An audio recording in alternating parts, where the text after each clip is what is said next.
السلام علیکم ورحمۃ اللہ وبرکاتہ، نحمدہ ونصلی علی رسولہ الکریم، اما بعد۔ الحمدللہ ہماری عربی کی کلاس خیر و عافیت کے ساتھ چل رہی ہے۔ تھوڑا لمبا گیپ ہوا لیکن بہرحال حاضر ہونا ہوا۔ اللہ تبارک و تعالی ہماری اس محنت کو، آپ کے جڑنے کو قبول فرمائے۔ میں نے آپ کو بتایا تھا کہ اسم کے 4 پہلو ہوتے ہیں، جن میں سے 2 پہلو جنس اور عدد، اس کو ہم نے کلیئر کر لیا۔ آج سے انشاءاللہ ہم اپنا تیسرا پہلو وسعت کو پڑھیں گے۔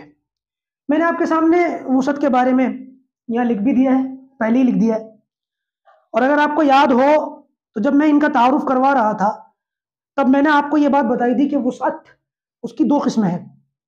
وسعت یعنی کیپیسٹی، وہ 2 طرح کا ہوتا ہے۔ آسان لفظوں میں یوں سمجھ لیں کہ اسم وسعت کے اعتبار سے 2 طرح کا ہوگا، یا تو وہ نکرہ ہوگا یا وہ معرفہ ہوگا۔ ٹھیک ہے، ہماری اس کلاس میں نکرہ اور معرفہ، اس کو اس طریقے سے سمجھیں، انڈیفینٹ ناؤن اور ڈیفینٹ ناؤن۔ نکرہ انڈیفینٹ ناؤن اور معرفہ ڈیفینٹ ناؤن۔ ہمارے یہاں عام طور سے نکرہ اور معرفہ، اس کو کامن ناؤن یا پراپر ناؤن کے طور پر لیا جاتا ہے، لیکن عربی زبان بڑی وسیع زبان ہے، یہاں پر یہ کامن اور پراپر نہیں ہے، بلکہ جب آپ پڑھیں گے تو آپ کو پتہ چلے گا چاہے وہ کامن ناؤن ہو یا پراپر ناؤن ہو، معرفہ ہی ہوگا۔ تو ہمارے یہاں اس کلاس کے اندر ہم معرفہ اور نکرہ کامن اور پراپر ناؤن نہیں پڑھیں گے، بلکہ انڈیفینٹ ناؤن اور ڈیفینٹ ناؤن کے طور پر پڑھیں گے۔ ہماری اس کلاس میں اسم کو وسعت کے اعتبار سے ہم کچھ کیٹیگریز میں ڈال کر کے دیکھیں گے۔ وہ کیٹیگریز معرفہ کی ہوں گی۔ اگر وہ ان کیٹیگریز میں فٹ بیٹھتا ہے تب تو ہم اس کو معرفہ ڈکلیئر کریں گے، اور اگر وہ ان کیٹیگریز میں نہیں بیٹھتا تو وہ آٹومیٹک نکرہ بن جائے گا۔ ٹھیک ہے، تو ہمیں صرف معرفہ کی اقسام پڑھنی ہے کہ معرفہ کی کتنی قسمیں ہیں۔ اگر ہم نے اس کو پڑھ لیا تو اس کے مطابق ہمیں جو ہے اسم کو پہچاننا ہے۔ اگر ان قسموں کے اندر اسم آ جاتا ہے تب تو ہم اس کو معرفہ سمجھیں گے، اور اگر وہ ان اقسام میں نہیں آتا پھر ہم اس کو جو ہے نکرہ تصور کریں گے۔ اتنی سی بات ہے، آسان سا اصول ہے، اس سے زیادہ دماغ پر بوجھ مت ڈالیے گا، اس سے زیادہ آگے بڑھ کر مت سوچیے گا۔ لیکن پڑھانے والے کہتے ہیں کہ اکثر و بیشتر لوگ جو ہے غلطی کرتے ہیں، آگے بڑھ کر سوچتے ہیں۔ آپ بھی سوچیں گے، لیکن میں پھر کہہ رہا ہوں آپ کو آگے بڑھ کر نہیں سوچنا، بس صرف یہ اصول یاد رکھنا ہے۔ ہمیں معرفہ کی قسمیں پڑھنی ہے۔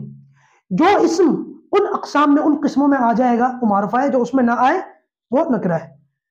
معرفہ کی اقسام میں نے یہ بھی پہلے ہی لکھ دیا، آج مطلب چارٹ میں بنا رہا تھا، میں نے سوچا چلو ایک سبق کے لیے ایک چارٹ تیار ہو جائے۔ تو سب سے پہلے معرفہ کی اقسام، ہمیں یہ سمجھنا ہوگا کہ معرفہ کی کتنی اقسام ہیں۔ تو جی معرفہ کی جو ہے نا 7 قسمیں ہیں۔ معرفہ کی کتنی قسمیں ہیں؟ 7 کیٹیگریز ہیں، 7 اقسام ہیں۔ تو 7 طرح کے نام وہ معرفہ ہوں گے، اور ان کے باہر جو ہوں گے وہ ہم نکرہ سمجھیں گے۔ ٹھیک ہے نا، ان 7 میں سے آج میں نے کچھ یہاں پر لکھے ہیں، اس کے باہر میں نے کچھ نہیں لکھا کیونکہ ہمارے پاس وقت تھوڑا ہوتا ہے۔ فی الحال ہم 7 میں سے 4 کو پڑھنے کی کوشش کریں گے، آج بچیں گی 3۔ ان 3 کو ہم انشاءاللہ عز و جل کل دیکھیں گے، اگلی کلاس کے اندر دیکھیں گے۔ اور ممکن ہے کہ 3 بھی پوری نہ پڑھیں ہم، ہو سکتا ہے ایک آدھ قسم میں آپ کے سامنے نہ رکھوں، لیکن اس کا یہ مطلب نہیں کہ 7 اقسام ہم نہیں پڑھیں گے۔ انشاءاللہ ہمارے سلیبس کے اندر معرفہ کی 7 قسم آئیں گی، لیکن فی الحال 7 نہیں آئیں گی، ہو سکتا ہے 5 یا 6 آ جائیں۔ ٹھیک ہے، تو فی الحال 5 یا 6 میں سے 4 میں نے آپ کے سامنے لکھ دی ہے۔ تو معرفہ کی سب سے پہلی قسم ہے اسم علم۔ اسم علم، علم دیکھیں یہاں پر لکھا ہوا ہے علم۔ علم عربی زبان کے اندر جھنڈے کو کہتے ہیں، جھنڈا، نشانی۔ ٹھیک ہے نا، تو اس اسم علم کے اندر کچھ خاص طرح کے نام آئیں گے۔ مثال کے طور پر اسم علم وہ اسم کہلاتا ہے کہ جو نام کسی خاص شخص کا نام ہو، کسی خاص جگہ کا نام ہو، کسی خاص چیز کا نام ہو، بس اس کو اسم علم کہتے ہیں۔ تو یہ 3 طرح کے جو نام ہوں گے، کسی خاص بندے کا نام، کسی خاص جگہ کا نام، کسی خاص چیز کا نام، تو وہ ہمیں معرفہ کی پہلی قسم اسم علم کے اندر دیکھنے کو مل جائیں گے۔ مثال کے طور پر ایک نام آتا ہے، بار بار ہماری کلاس میں آتا رہتا ہے، یہ نام زید۔ ٹھیک ہے نا، زید۔ اب یہ اسم علم کی قسم ہے، زید یہ خاص بندے کا نام ہے۔ ٹھیک ہے نا، زید کسی کا نام ہو سکتا ہے۔ ایسے ہی ایک نام اور آتا ہے فاطمہ، یہ بھی کسی لڑکی کا نام ہو سکتا ہے۔ اس کے علاوہ مریم، ٹھیک ہے، یہ بھی کسی کا نام ہوتا ہے۔ اس کے علاوہ مکہ، یہ بھی خاص جگہ کا نام ہے۔ مکہ کہتے ہیں ہمارے سامنے حرمین شریفین، بیت اللہ، طواف، حتیم، یہ سب چیزیں آ جاتی ہیں۔ جیسے ہم مکہ بولیں گے ذہن فوراً اس طرف جائے گا۔ اللہ تعالیٰ آپ کو بھی اور ہم کو بھی وہاں پر بار بار جانے کی توفیق نصیب فرمائے، ٹھیک ہے۔ تو اس سے پتہ چلا کہ کسی خاص شخص کا نام، کسی خاص جگہ کا نام، کسی خاص چیز کا نام۔ تو میرا نام وسیم ہے، میرا نام بھی معرفہ ہے۔ ایسے ہی آپ کا بھی کچھ نام ہوگا تو آپ بھی سارے کے سارے معرفہ ہیں جو بھی ہماری کلاس دیکھ رہے ہیں۔ تو اس میں علم، یہ خاص جگہ کا نام، خاص چیز کا نام، خاص بندے کا نام، یہ ہے اس میں علم، یعنی کہ ایک طریقے سے یہ ناؤن ہے، پراپر ناؤن ہے، ٹھیک ہے۔ پھر آتا ہے اسم ضمیر۔ اسم ضمیر آپ یہ سمجھ سکتے ہیں کہ پروناؤن کی ایک قسم ہے، پرسنل پروناؤنس، ٹھیک ہے۔ اسم ضمیر کے اندر کسی کا نام نہیں لیا جاتا، بلکہ بتایا جاتا ہے وہ، ہے نا، وہ کسی کی طرف کہہ کر کے، کسی کی طرف پوائنٹ کر کے، وہ، میں، تو، ٹھیک ہے نا۔ تو یہ اسم ضمیر یعنی کہ پرسنل پروناؤنس۔ اور اسی طریقے سے میں اپنے لیے استعمال کروں گا، اور اگر ہم بہت زیادہ ہوں تو ہم، ہے نا۔ تو انگریزی کے اندر وی، آئی، می، یو، یہ الفاظ استعمال ہوتے ہیں۔ اسم ضمیر ابھی میں آپ کو نہیں پڑھاؤں گا اسم ضمیر کتنے ہیں، کیونکہ جیسے انگریزی کے اندر یو، می، وی، اس طریقے کے الفاظ ہوتے ہیں، تو، میں، اردو کے اندر ہوتے ہیں ہم، اسی طریقے سے عربی کے اندر بھی بہت سارے اسم ضمیر ہوتے ہیں۔ لیکن آپ صرف تعارف کے طور پر ایک دو اسم ضمیر سن لیجئے۔ مثال کے طور پر میں، تو میں کے لیے عربی میں آتا ہے انا، انا یعنی کہ میں۔ اور اگر میں آپ کو کہوں انتا، عربی میں کہتے ہیں انتا، یعنی کہ تو، میں، تو۔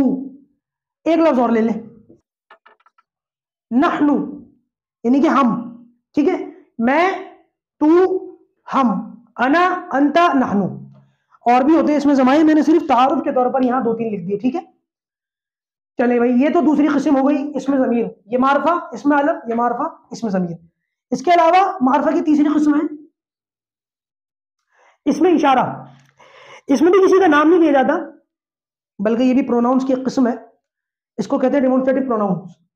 اس میں کسی کی طرف اشارہ کیا جاتا ہے، وہ، دور ہو تو وہ، قریب ہو تو یہ، ہے نا، وہ پنکھا، یہ کرسی، وہ آدمی، یہ عورت، اس طریقے سے اشارے کیے جاتے ہیں۔ انگریزی میں یہ اشارے عام طور سے دس، دیٹ، اور اگر زیادہ ہو جائے تو دیز، دوز، اس طریقے سے، ٹھیک ہے نا۔ اسی طریقے سے عربی کے اندر جو ہیں کچھ اشارے ہیں، قریب کے لیے ہوتا ہے، اور میں بتا چکا ہوں یہ سب کا فیوریٹ ہے، جب عربی سیکھتے ہیں تو یہ والا لفظ سب سے پہلے لوگوں کے ذہن میں آتا ہے، ہاذا، ہاذا یعنی کہ یہ۔ اور اگر کوئی دور ہو تو اس کے لیے آتا ہے ذالکا، یعنی کہ وہ، ٹھیک ہے۔ تو یہ ہے اس میں اشارہ، یعنی کہ ڈیمونسٹریٹو پروناؤن، قریب کے لیے یہ، دور کے لیے وہ۔ اس کے علاوہ اور بھی الفاظ آتے ہیں، لیکن فی الحال ہمارا مقصد اس میں اشارہ یعنی کہ ڈیمونسٹریٹو پروناؤن پڑھنا ہمارا مقصد ابھی نہیں ہے، آگے کورس کے اندر یہ آئے گا۔ فی الحال تعارف کے طور پر آپ کے سامنے آ رہا ہے کہ اس میں اشارہ، یہ بھی وسعت کے اندر معرفہ تصور کیے جاتے ہیں۔ اس کے علاوہ اس میں موصول یعنی کہ ریلیٹو پروناؤنس، اس میں موصول یہ ہمارے معرفہ کی چوتھی قسم ہے، ٹھیک ہے۔ تو اس کے اندر اب میں آپ کو آسان کر کے اردو میں سمجھاؤں، ہمارے یہاں اردو میں جو، جس، اس طریقے سے کہتے ہیں نا، جو، یہ وہ پین ہے جو، ہے نا، یہ وہ بورڈ ہے جس پر میں لکھ رہا ہوں، یہ وہ قلم ہے جس سے میں لکھ رہا ہوں۔ تو جو اور جس، یہ جو الفاظ ہمارے یہاں اردو میں استعمال ہوتے ہیں، اس کے لیے اس میں موصول عربی کے اندر اس کو بولا جاتا ہے۔ ہمارے یہاں انگریزی کے اندر ہو یہ بولا جاتا ہے عام طور سے۔ تو اس میں موصول، اس کی بھی کچھ قسمیں ہوتی ہیں، لیکن وہ ساری اقسام پڑھنا ہمارا ابھی مقصد نہیں ہے۔ اس میں موصول پڑھیں گے، بلکہ ہم اس کورس کے اندر اس میں موصول بہت دیر میں پڑھیں گے، کیونکہ اس کو فعل کے بغیر سمجھنا مشکل ہے، پہلے فعل پڑھا جائے گا پھر یہ سمجھ میں آئے گا۔ تو ابھی فی الحال ہم اس میں موصول نہیں پڑھ رہے ہیں، فی الحال ایک دو لفظ میں آپ کے سامنے اس میں موصول کے اندر سے بھی لکھ دیتا ہوں۔ مثال کے طور پر الذی، جو کے لیے استعمال ہوتا ہے، جو یا جس دونوں کے لیے۔ اچھا یہ بات سمجھیے گا کہ ہمارے یہاں اردو کے اندر جو، عورت کے لیے بھی جو استعمال ہوتا ہے، مرد کے لیے بھی جو استعمال ہوتا ہے۔ یہ وہ باجی ہیں جو فلاں جگہ رہتی ہیں، یہ وہ بھائی ہیں جو تبلیغ میں وقت لگاتے ہیں، ہے نا۔ اور جس، یہ بھی مذکر مؤنث دونوں کے لیے استعمال ہوتا ہے۔ یہ وہ بھائی ہیں جس سے میں نے قرضہ لیا ہے نا۔ یہ وہ امام صاحب ہیں جن کے پیچھے میں نے نماز پڑھی ہے۔ اس طریقے سے یہ وہ خاتون ہے جس کو اس طریقے سے ہم لفظ استعمال کرتے ہیں، اور عربی کے اندر بھی ہو ہی ہوتا ہے، مرد ہو یا عورت ہو، مرد کے لیے بھی ہو، عورت کے لیے بھی ہو۔ عربی میں ایسا نہیں ہوگا، عربی میں مرد کے لیے آئے گا الذی، جو یا جس، اور عورت کے لیے آئے گا اللتی۔ الذی مرد کے لیے، اللتی عورت کے لیے۔ مرد اور عورت نہیں کہنا چاہیے، بلکہ الذی مذکر کے لیے، اللتی مؤنث کے لیے۔ تو قرآن مجید کے اندر بھی آپ کو یہ الفاظ مل جائیں گے، اللتی تطلع علی الافئدہ، وہ جو سینوں تک پہنچے گی، دلوں تک پہنچے گی، ہے نا؟ آگ کے بارے میں بات ہو رہی ہے، نار اللہ الموقدہ التی تطلع علی الافئدہ۔